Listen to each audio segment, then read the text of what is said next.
And so we're now perfectly on time. So good afternoon and welcome everyone. My name is Ilaria Re. I am the Director of Project Management at Consorzio Italbiotec and Project Manager at the Lombardy Green Chemistry Cluster. I'm pleased to moderate the webinar Financing of Horizon Europe. Sorry.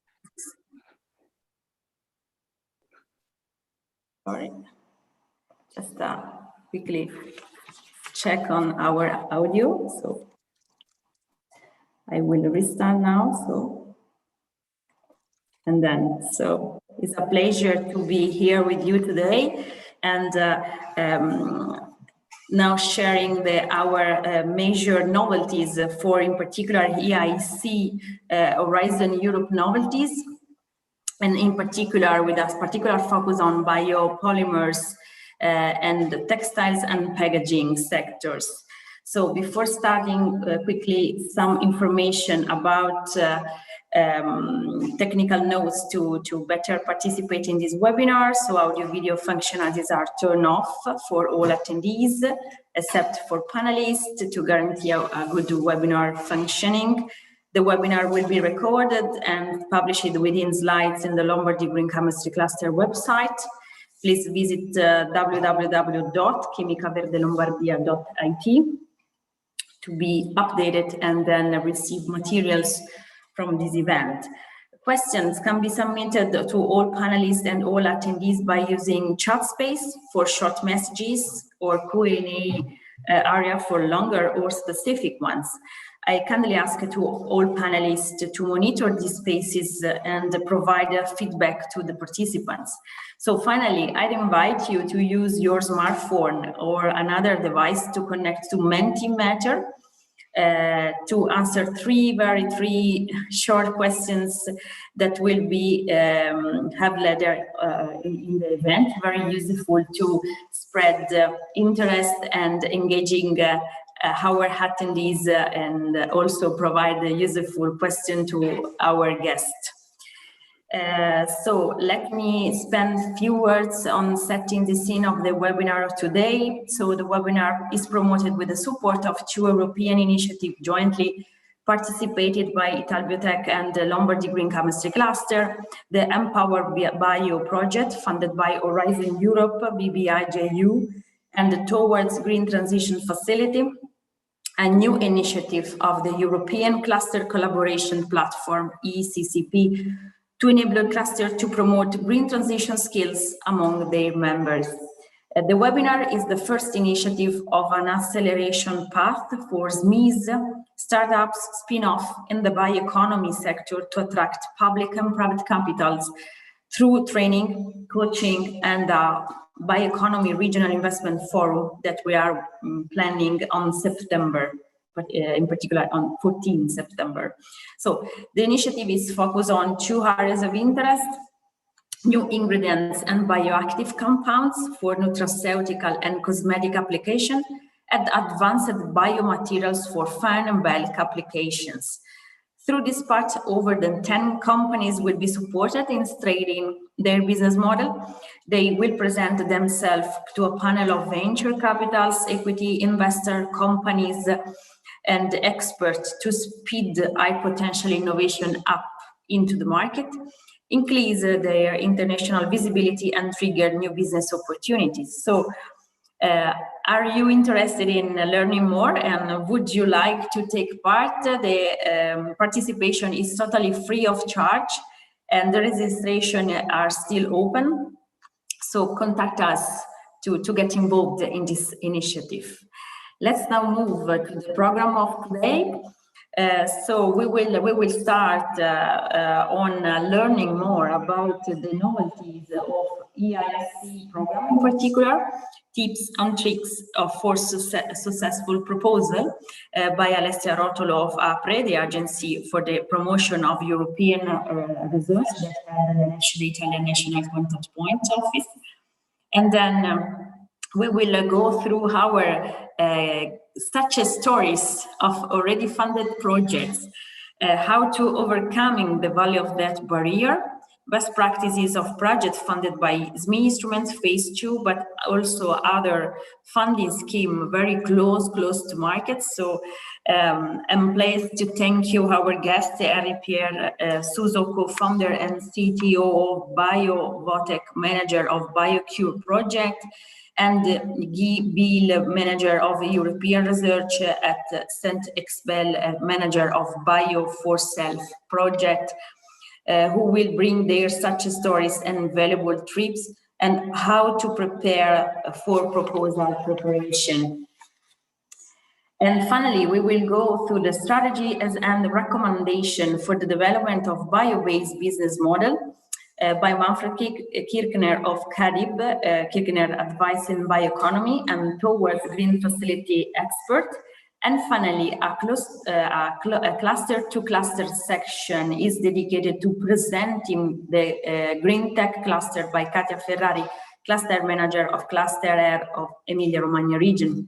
So let's now move to the first part of our webinar, focus on learn about novelties and how to write a successful proposal in Horizon Europe, in particular for EIC Horizon Europe scheme. So thank you very much, Alessia Rotolo. The floor is yours.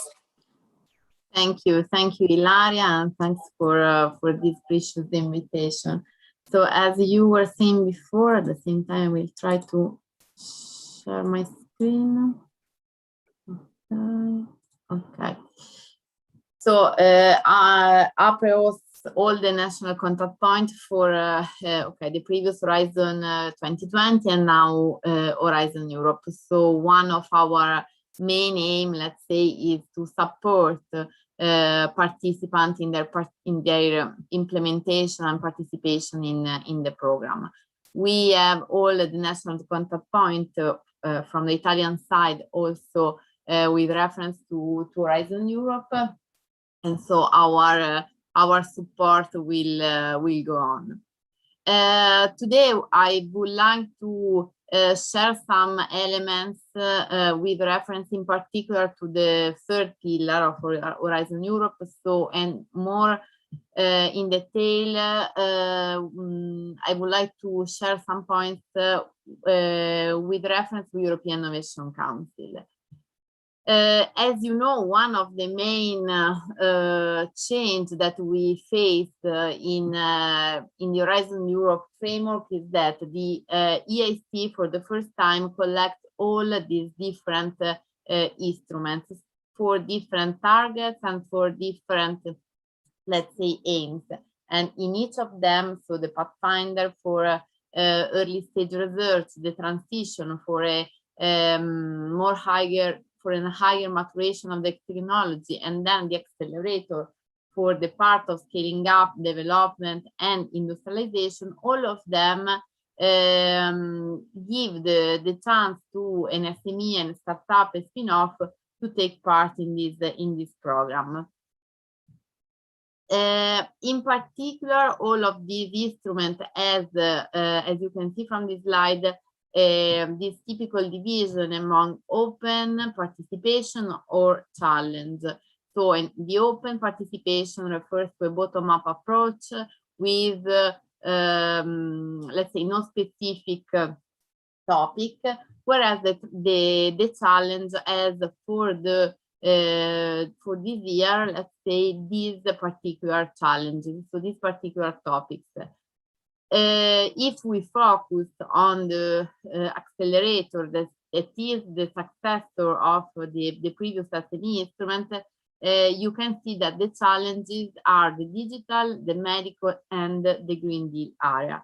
So we really encourage SMEs who will pass the first step to decide to apply to this challenge if their innovation is in line with this challenge. The budget is divided both from open and challenge, and I can say that the budget available for the challenge is higher than the one in the open side. I just summarized some key novelties that we can find in the work program. We have also this new figure of program managers. who will, let's say, find this best project in the Pathfinder and transition area. We have different schemes like an additional grant for the feasibility and the interaction of other projects in the Pathfinder area. We have the AC transition, that is a completely new funding scheme that would like to bridge the gap between the research phase and the pre-commercial phase. And then we have the AC accelerator with many different novelties. So first of all, we have the grant plus investment option. We have we will see the artificial intelligence tool to submit the proposal. We have the equity. You have a different evaluation process. And first of all, as I was saying, if we speak about the EIC accelerator, the new submission process, I can say that is the main novelty. Why? Because the application is made through the platform. There is also a coach that you can choose in order to support you for the full application phase. We don't have any more, let's say, deadline, but sorry, we have to upload a video and a pitch deck. And also the seal of excellence approach is changed. As you can see here, I just summarized the main deadlines of the different calls, and in particular with reference to the AC accelerator. Now the next cutoff for the full application is on the 6th of October. So if you want to apply for this deadline, you have to consider more or less 4 or 5 weeks in order to be sure that you will be evaluated in time for this application. So let's say July or the first week of August is the right time to submit your application. This is the last screen, the last overview on the latest statistics with reference to the last full cutoff application. So we had an increased number of proposals submitted, but at the same time we have some particular figures. So the volume of blended finance is increased. We had also this higher participation of women. I just summarized here the challenges that are available, let's say, for this year. So if you have one idea that fits with these elements, let's say, don't be shy and choose the first one, so related to digital and health technologies, or the other one with the focus on Green Deal innovation and in general economy recovery. The platform. So what I suggest is to use it as much as you can. So use the discovery module to find other opportunities apart from the IC. Start with the diagnostic module that you have to do and you cannot avoid to do, but it is something that help you in order to assess your project quality and the chance of success in the AC accelerator. Then you will start your short application and you will have to upload, as I was saying before, the pitch deck and the video. Then if you pass this stage, you know you have the full proposal with a deeper analysis of your proposal. Sorry.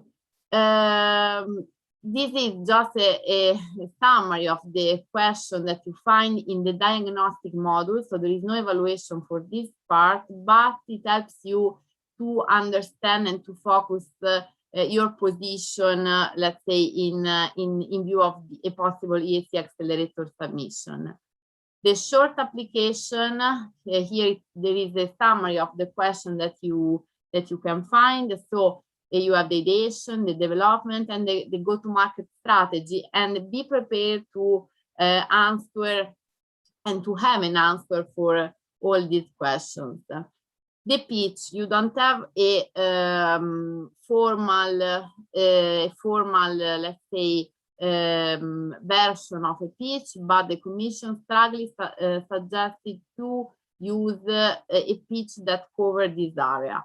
So the company, the value proposition, the team, a general overview on the financial projection and the business model.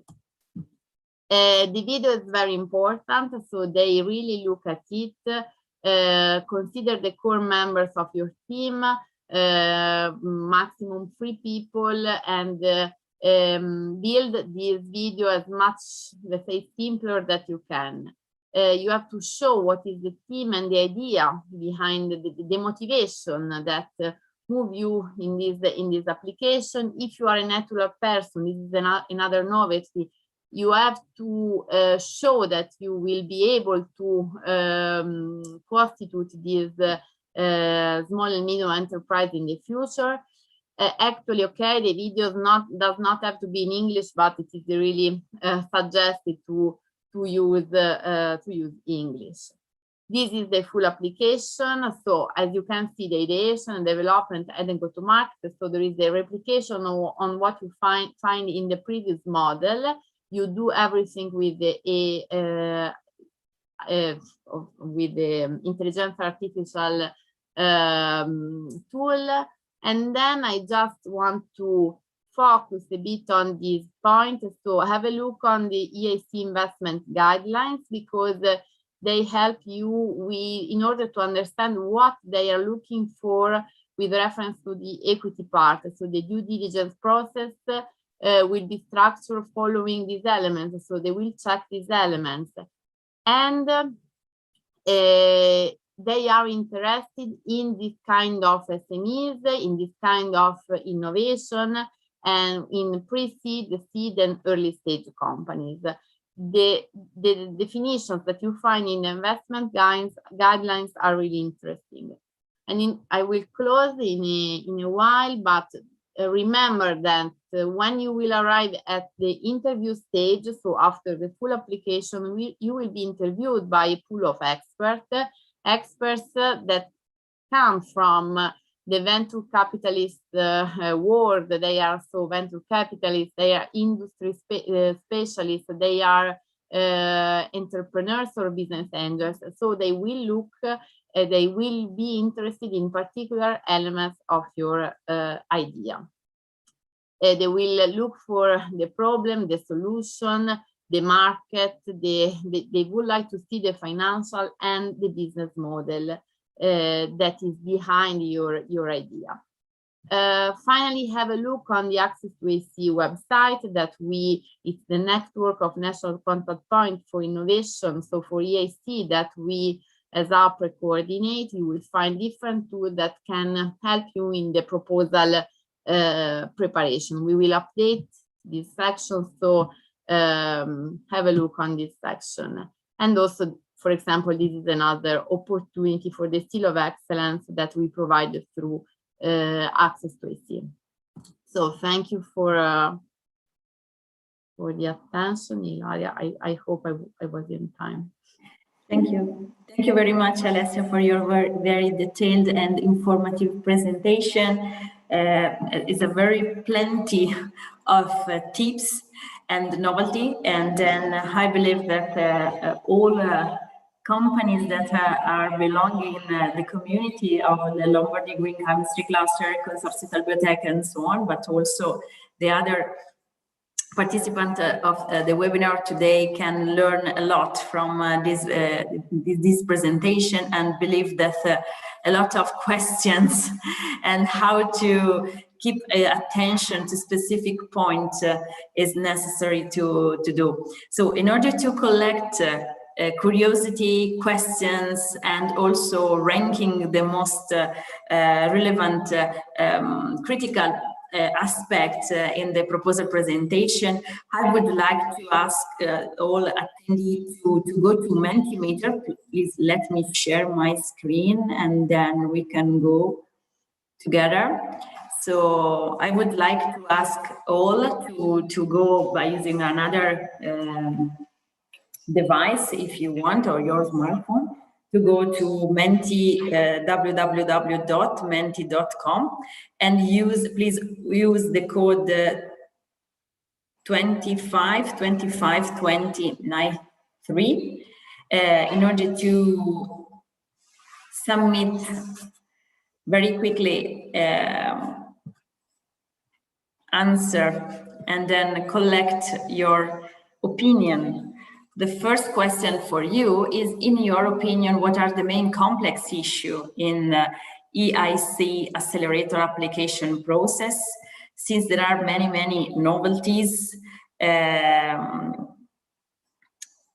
some quite tricky, it seems. So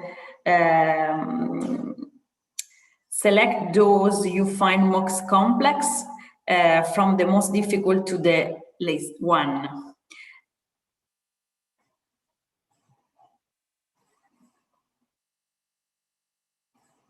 You're not, of course, obliged to select all.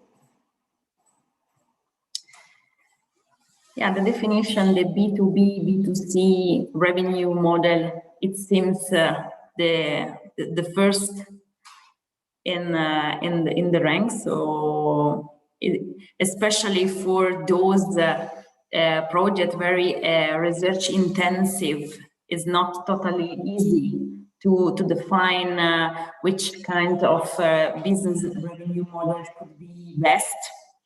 And elaboration of feasibility plan for upscaling, yes, indeed, especially for EIC Pathfinder, I guess, is not totally, could be quite tricky to define a techno-economic feasibility plan for the further upscaling.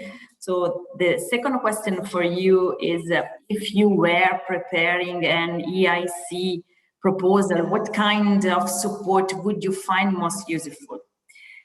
Also in this case, you can find here multiple options, basically 4 kinds of services, in particular that can be provided by Italbiotec and cluster.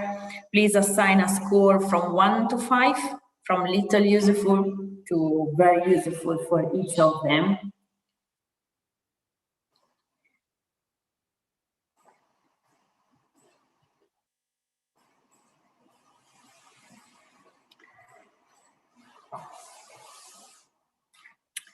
Market analysis and value proposition elaboration. In particular, it is useful to understand the competitive landscape and how to better positioning your idea in this context by taking consideration competition and business plan design. I guess the financial projection elaboration comes together with the business plan, since especially for quite early stage proposal, define a sustainable pathway towards the market could be quite difficult.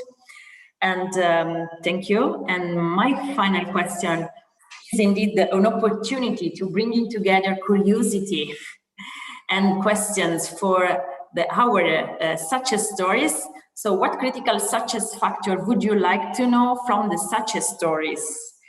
Some example of key aspects of business plan are listed here. As mentioned before, in the case of up and coming of research intensive business idea, is not easy to determine which business strategy and which cost should be foreseen. In particular, I'm very interested in learn more on how many aspects our guests took in consideration when they have prepared their application.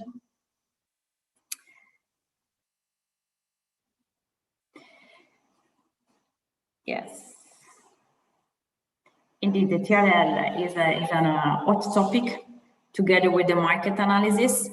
as previously mentioned, the evaluation of the value proposition is a quite challenging aspect in the business model design, together with the TRL, especially for how many advanced at the beginning of the project the TRL is necessary, and then what about the end of the project, so the results obtained at the end of the project, how close to market the results must be in order to be eligible for funding. So thank you very much for your participation in this very quickly survey. So we can now move to the new part of our webinar, how to overcome the value of debt barrier, with a special focus on biopolymers and biomaterials sectors. So I'm pleased to welcome Henri Pierre Suso, co-founder and CTO of Biotech and manager of BioCure project, which aims at producing a novel biomaterials for improved and cost efficiency wood healing. So welcome, Henri Pierre. So the floor is yours. Okay, yes, thank you very much. Thank you for the invitation. And hello, everyone. So I'm going to introduce a little bit what we have actually done in Biotech. I'm going to present it like, let me have a look.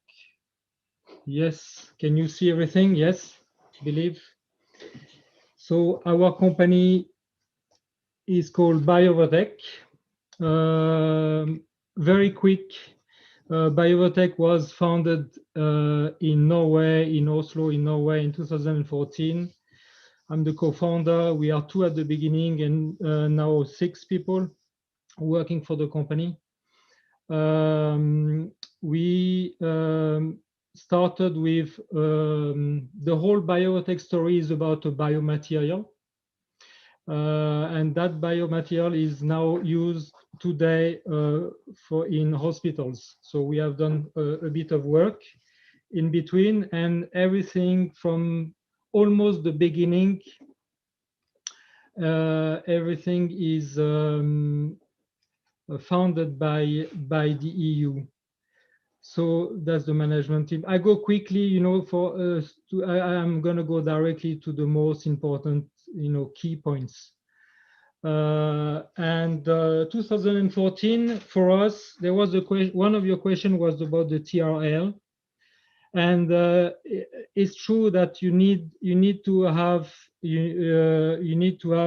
or to show readiness of the project at the beginning.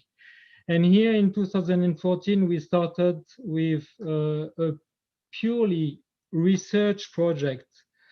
And we've actually no precise idea what we're going to do. But we were funded by the Norwegian government at that time. And after a year, things started to be really clear in our mind. Just 1 year of funded project, and we started then to apply for EU projects. At that time, it was called SMEs. Now it's something else. And we then had a product in mind using our biomaterial. We had already done a few feasibility studies during the year, and we applied for phase 1, SME phase 1. Phase 1 at that time, 2015, was only market studies. So we had basically to show that there is a market, there is a need. And again, it's all about, you know, there is a problem, and basically you have the solution to it. So we presented this way. We got the phase 1 and were allowed then to to use the fund to go deeper in the market research. And that during 2015, together with some more feasibility studies, we applied for the next step, which was at that time SME phase 2. And FME phase 2 is then you go really directly in the project. So our aim here was very clear. We had a biomaterial, we had objectives, we have a market, we identified the problem, and then we started to write the application on our side. But that was one of the key, or the success key for us, was to do that together with Norway F Tech. Is a consulting firm in Oslo. They have a pretty good successful rate in EU proposals. So we actually worked together with them, and we were then successful on the phase 2 project SME, and then we carried on together, hand in hand with Norway F Tech. We went to the next step, which was the fast track project, ongoing actually project for upscaling and clinical performance and so on. I'm going to show you quickly what it is about. So it's fast track innovation, and together with another one called Eurostar. So all of this is about EU project altogether. So the problem for us is about, sorry for the pictures, I didn't go for the bad ones really. So this is pretty okay. And the problem for us is chronic wounds. There are different types of chronic wounds. You have pressure ulcers, you have leg ulcer, and diabetic foot ulcer. This is the 3 types mainly. It's a total disaster in the US and in Europe. The numbers are really high, and there are products out in the market. You have the choice between some products that are really cheap and don't do really much, and the other choice is to go to very expensive product, and most of the time they are not reimbursed by the social system, at least in Europe. So this is actually quite a big problem.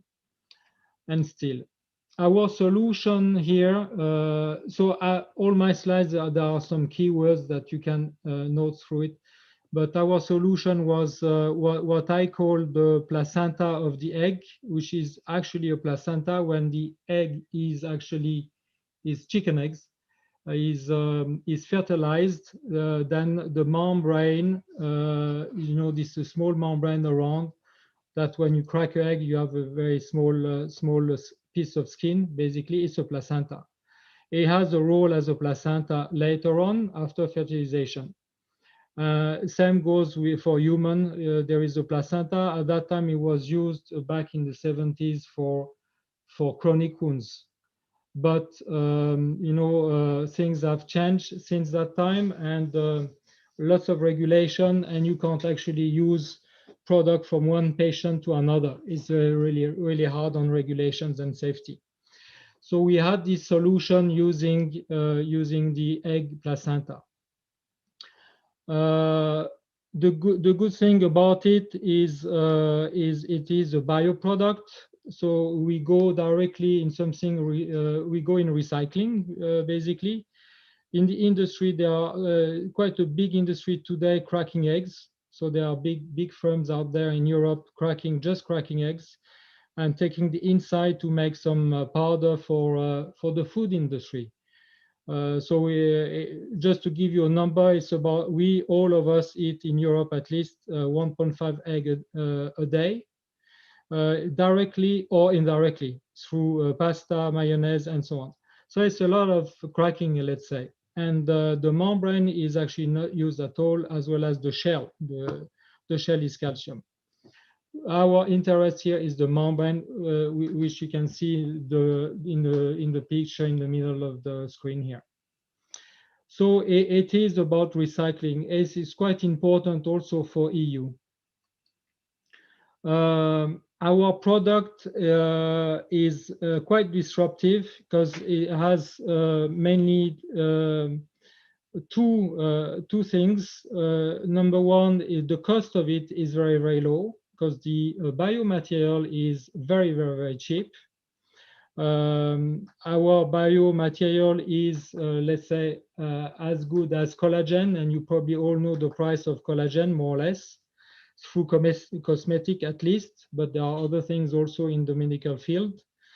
It's quite expensive, but that membrane, which is acting as a kind of collagen, is a collagen fiber type, is very, very cheap. So it becomes, suddenly it becomes a very disruptive product because it has efficiency and cost together. And that can allow you, based on that, to develop very, very different products. We developed a product that goes into this market. So we had a big market analysis. It's also, a key thing, the market, of course, you all know that. And we, our aim here with our product is savings for the state, basically for the health sector. So especially in Europe, all medical devices or medical products, let's say, they are really expensive, and reimbursement becomes harder and harder.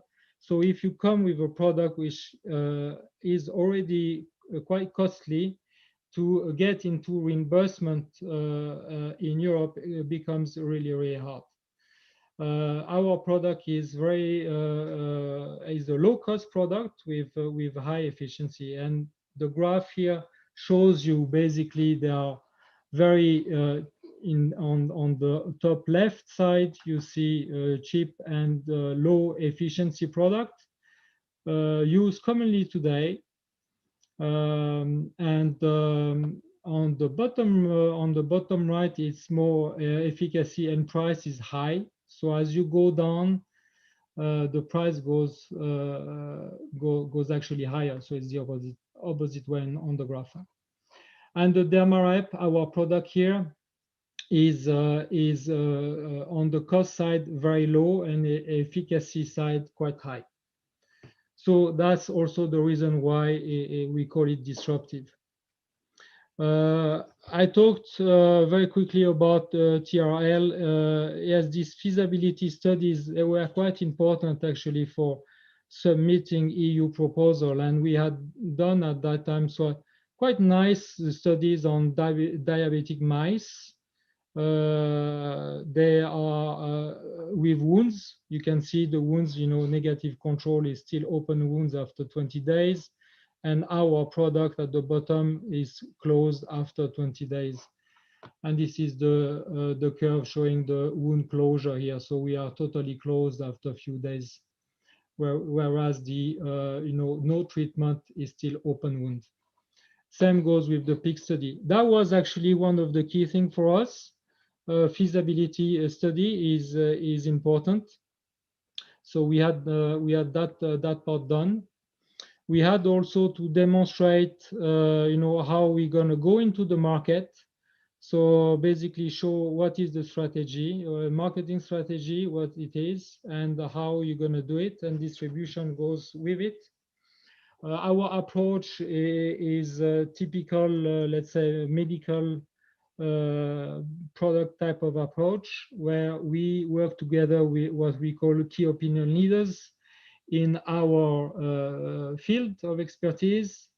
So in wound healing for us, so we basically work together with several universities, both in France but also in the UK, and they actually help us to go into the market first at hospitals, but then also, of course, after, you can spread if your product is well received and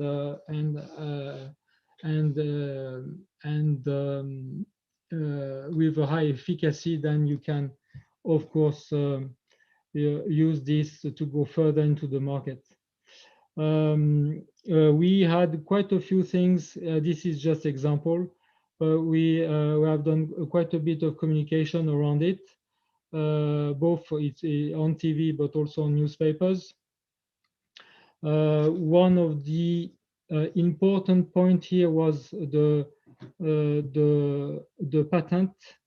The patent portfolio. Well, today it looks okay, it looks good, but at that time when we applied for SMEs, it was not as good, of course, because SMEs actually is helping you to go and develop your patent portfolio. But what we did at that time was actually to file patent. So patent filing, at least it's a few pages. You can file a patent, and then that goes into that can really go into your proposal. It makes your application quite strong, actually, if you can show some patent or at least patent filing.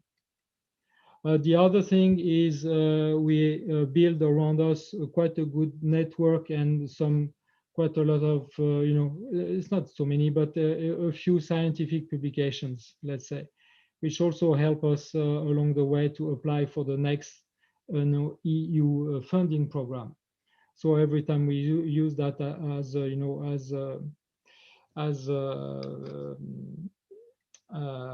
and this is actually the last one, to show that we have actually done quite a few things in the R&D level, let's say. That's about it. I think it's okay with the timing. I guess there are maybe some questions from your side if you want. Thank you. Thank you very much. Yeah, thanks. Thank you very much for your presentation. So congratulations for your solution. It combines efficient approach, the capacity to meet the market need, and sustainable and circular approach. So it's a very brilliant innovation. So my question for you is, what about the future perspective for your business model? Or in other words, are you looking for partnership and collaboration with the basic other companies or testing for or improve the new functionalities and features of your project or your product? Yeah, so that's a good question. We want to develop biotech further, of course. Partnership is a very, very good option. Our company is not really we don't have the expertise in marketing. So ideally we go in partnership together with somebody that is already on the market with their own product, and we can come with our product in addition to their product. That would be the ideal scenario, let's say. This approach will allow us, if we can do that, to go really, let's say, faster in the market. The other approach is the one we have now, is to go through KOLs in Europe and basically spread the good news. So that's what we're doing now. Get known. It's not as quick, of course, but it is also quite a good approach as well. The financing is also very important for that. So you can't do everything. You talked a little bit about financing on your side and VCs and so on, and that's a quite important point also. VCs is one thing. You also have the opportunity to go with business angels, what we call love money in a way. And but in any case, I would probably, some of you already know all this. I'm just talking, and there are things that are important at the beginning. When you have a project, to have a business plan, a really start is actually a key point, especially if you want to have VCs coming into the company. So not only a business plan, but also in evaluation of the whole company.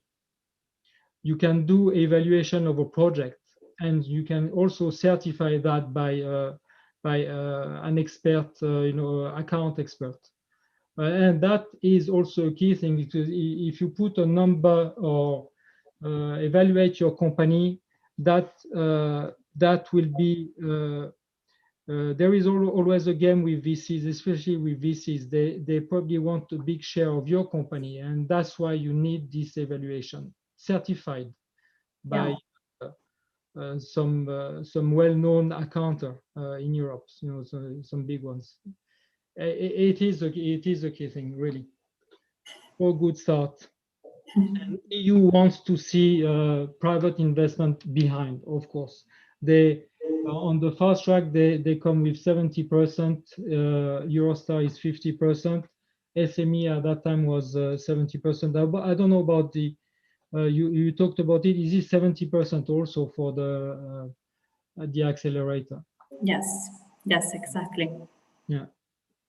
So thank you very much for your nice presentation, very informative, also inspiring for our audience, I hope. So since we have not any other question, but in any case, during the forthcoming presentation, who can write in the chat or in Q&A section, we can move to the next success stories of today. I'm pleased to welcome Gibi, manager of EU research at Centre Bell and manager of Bio for Self project, which aims to produce a bio-based, self-functionalized, self-reinforced composite materials based on high-performance nanofibrillar PLA fibers. So welcome.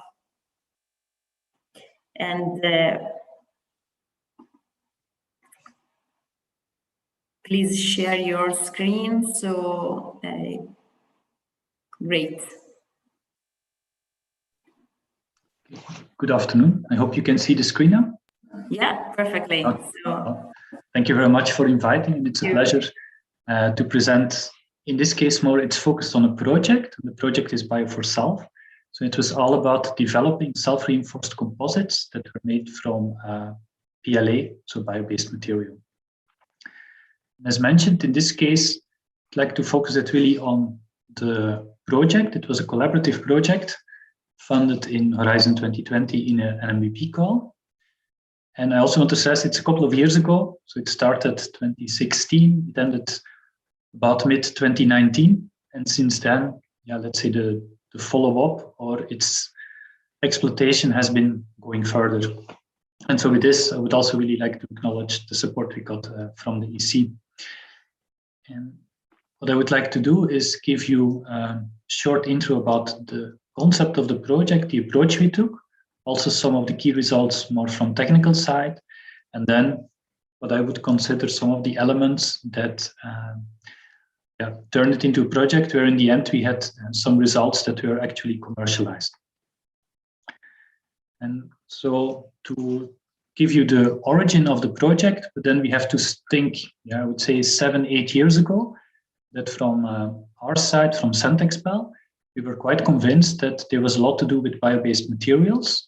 We already did some first trials for textile material, I would say with mixed result, because often the properties were not that good. And we were thinking, or at least estimating, also potential for more durable products, for long-living products. And so we thought, okay, probably for more technical applications, it can be very useful. And one of the things is then from textile side composites. But on the other side, we also have to be very realistic. And again, I think some years ago, the cost of the material was still a lot higher than of a typical fossil-based material. So we thought, how can we still use the material? So that means that we need to look to some products, some composites, where the material aspect, or the cost of the material is smaller, because you need quite some technology to make the product some, let's say, more high-tech process. And one of such composites is the category of self-reinforced composites.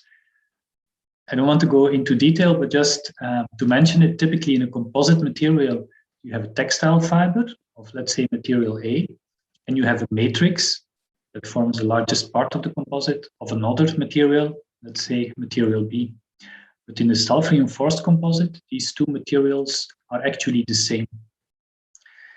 And so that means that you need to have a very precise processing of the material to make sure that you consolidate the composite to melt it in a very narrow temperature range. And we thought that PLA could be a very good material to make such self-reinforced polymer composites. And so that's why we selected this type of composite. What does that mean in practice? Well, such composites have very good properties when it comes, for example, to the high impact resistance or to their lightweight. They have good bonding between the reinforcement fibers and the matrix. So that means that you can go to a quite large area of products. And you see here some. So on the side from, for example, the automotive sector, one can think of some panels like for indoors. We can also think of some parts of industrial equipment like machine covers. What was also very interesting in our view was more sports gear. So like body armor canoes, because also there consumers are really concerned about the environmental aspect, the sustainability.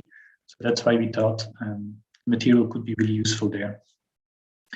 And these products are currently quite often already made with such self-reinforced composites, typically now with polypropylene or with polyester.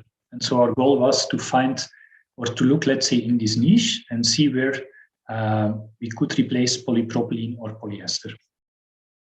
And maybe important to already mention in view of the further story is that one of the partners in the consortium, Comfil, is already currently producing such type of composites in polyester. So let's say they are already in that market. So what was the approach we took? Well, basically, if we want to go from, let's say for this application, a new material to the actual composites, then when designing the project, we looked at the whole value chain and said we really need to be sure that if we want to make such a composite, we really have all the different steps on board in the project. And so that means that the first step was really the raw material, the compounds. Then one has to be able to make the fibers, so the textile filaments. Then we need to be able to make the intermediate products, then go to the actual composite manufacturing, and in the end to the prototyping phase. And I think that turned out in the end to be very good approach that we said, look, we want to cover all the steps.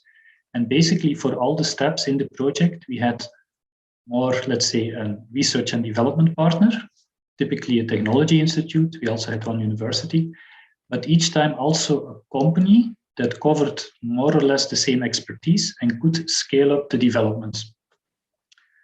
Of course, that's a lot of steps. So I think it's quite clear that will not be done by one or two partners, but we had a relatively large consortium. So we had 15 partners.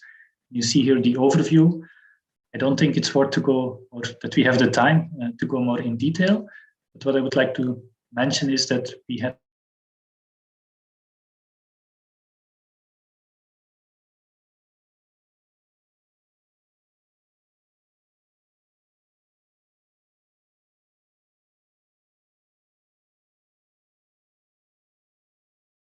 this focus, that we really covered the whole value chain. One thing I would like to add here is just from our side, Centexpel, that we were coordinator. I would just like to say a couple of words about us as coordinator, just to also give you let's say the rationale why we wanted to bring forward a project like this. Basically, Centexpel, it's a collective research and technical center in Belgium. We have two main focus areas, textiles and plastics. And even though in the end we get a commercial product out of the project, I want to mention we ourselves are non-profit. So we're a private organization, but non-profit. And typically we try to work quite close to industry. We like to say, as also on the slide, that we're driven by industry and see what are opportunities, what are needs, and how we can help there. And the other big part, let's say, in our strategy is that already for about 15 years now, we really try to focus on sustainability. And also one part of that is, let's say, next to recycling and circularity, and so also definitely the use of bio-based materials. And first experiments there with making textiles from like PLA, we started more than 10 years ago. And in the beginning, it was really very difficult because it's an expensive material. You don't get or hardly any good properties. So I would say hardly anybody took us really serious. But luckily, that changed over the years.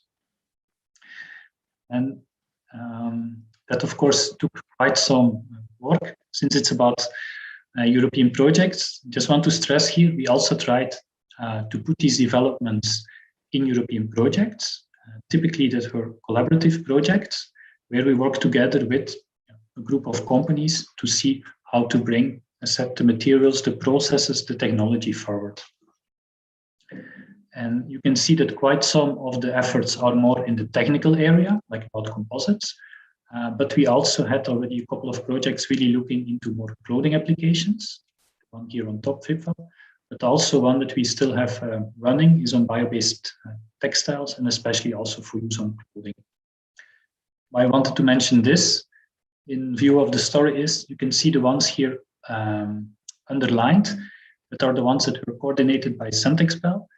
And I think it's important also when looking and joining a project. It's of course a kind of difficult situation, but I think it always helps if you have a coordinator or at least some core partners who have a lot of experience already in the type of project you apply for. Because I think otherwise it's sometimes a very difficult learning curve, so that it can really help to have at least some partners on board who are experienced.